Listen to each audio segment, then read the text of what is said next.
Henry Jackson Hunt was Chief of Artillery in the Army of the Potomac during the American Civil War. Considered by his contemporaries the greatest artillery tactician and strategist of the war, he was a master of the science of gunnery and rewrote the manual on the organization and use of artillery in early modern armies. His courage and tactics affected the outcome of some of the most significant battles in the war, including Malvern Hill, Antietam, Fredericksburg, and most notably at Gettysburg. Early life. Hunt was born in the frontier outpost of Detroit, Michigan, the son of Samuel Wellington Hunt, an Army infantry officer who entered West Point in 1814 and died in 1829. He was named after his uncle, Henry Jackson Hunt, who was the second mayor of Detroit. His grandfather was Colonel Thomas Hunt, who served with distinction in the Continental Army throughout the American Revolution and served in the United States Army after the war and rose to the rank of colonel before his death in 1808. As a child in 1827, he accompanied his father on the expedition to the future Kansas Territory that founded Fort Leavenworth. He graduated from the United States Military Academy in 1839 as a brevet second lieutenant in the 2nd U.S. Artillery. He served in the Mexican War under Winfield Scott, and was appointed a brevet captain for gallantry at Contreras and Churubusco and to major at Chapultepec. On October 5, 1856, Brevet Major Hunt commanded Company M, 2nd U.S. Artillery from Fort Leavenworth, that protected the polls at Eaton, Kansas, during the territorial legislature elections. Hunt served with the same unit during the Utah War in 1857 against the Mormons. His permanent promotions to captain and major were in 1852 and 1861, respectively. Artillery Doctrine. In 1856 Hunt was a member of a three-man board that revised field artillery drill and tactics for the Army.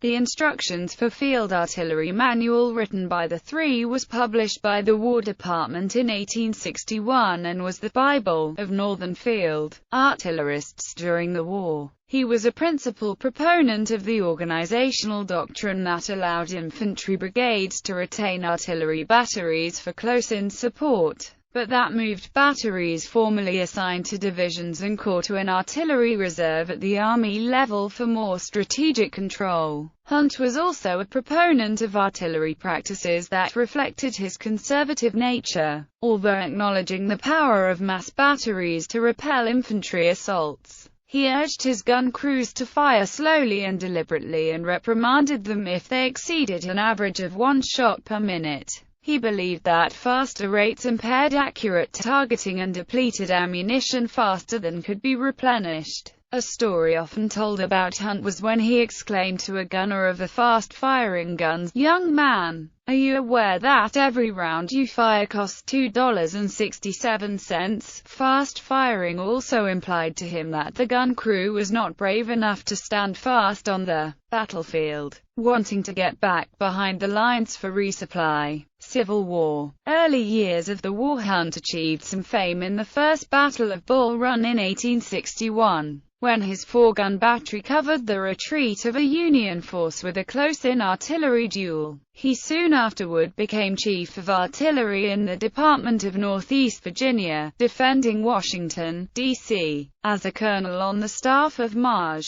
Gen. George B. McClellan, Hunt organized and trained the artillery reserve of the Army of the Potomac and fought with it in the Peninsula Campaign. Throughout the war he contributed more than any officer to the effective employment of the artillery arm. With the artillery reserve at the Battle of Malvern Hill, his 250 guns repelled repeated Confederate infantry assaults with such gruesome efficiency that the Union infantry had little to do. He personally commanded a group of 60 guns that he employed as if they were a single battery. On September 15, 1862, the day after the Battle of South Mountain, Hunt was promoted to Brigadier General of Volunteers and McClellan assigned him as Chief of Artillery in the Army of the Potomac for the imminent Battle of Antietam, where he deployed the artillery reserve to great effect. At the Battle of Fredericksburg in December, his gun emplacements on Stafford Heights effectively eliminated any possibility that Gen. Robert E. Lee could counterattack Union forces across the Rappahannock River. In the run-up to the Battle of Chancellorsville in May 1863, Hunt fell out of favor of Army of the Potomac Commander Maj.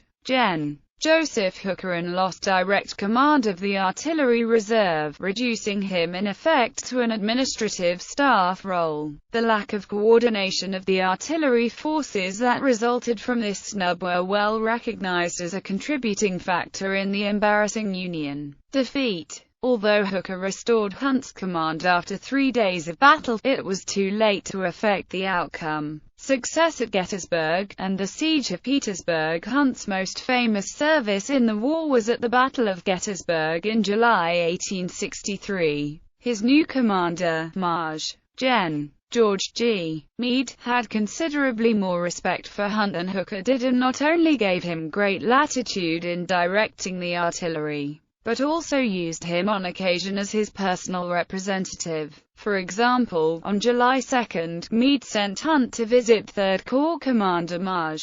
Gen. Daniel Lee Sickles in an attempt to get his defensive lines to conform to orders. Hunt was unable to influence the irascible political general, but his masterful analysis of terrain and placement of batteries on the ridge were important factors in the Union's eventual success on the second day. His handling of the artillery was conspicuous in the repulse of Pickett's charge on July 3, with the Union line on Cemetery Ridge under massive bombardment from Longstreet's Corps Artillery Chief, Col. Edward Porter Alexander. Hunt was able to resist command pressure from fiery 2nd Corps Commander Maj. Gen. Winfield S. Hancock, who had demanded Union fire to lift the spirits of the infantrymen pinned down under Alexander's bombardment.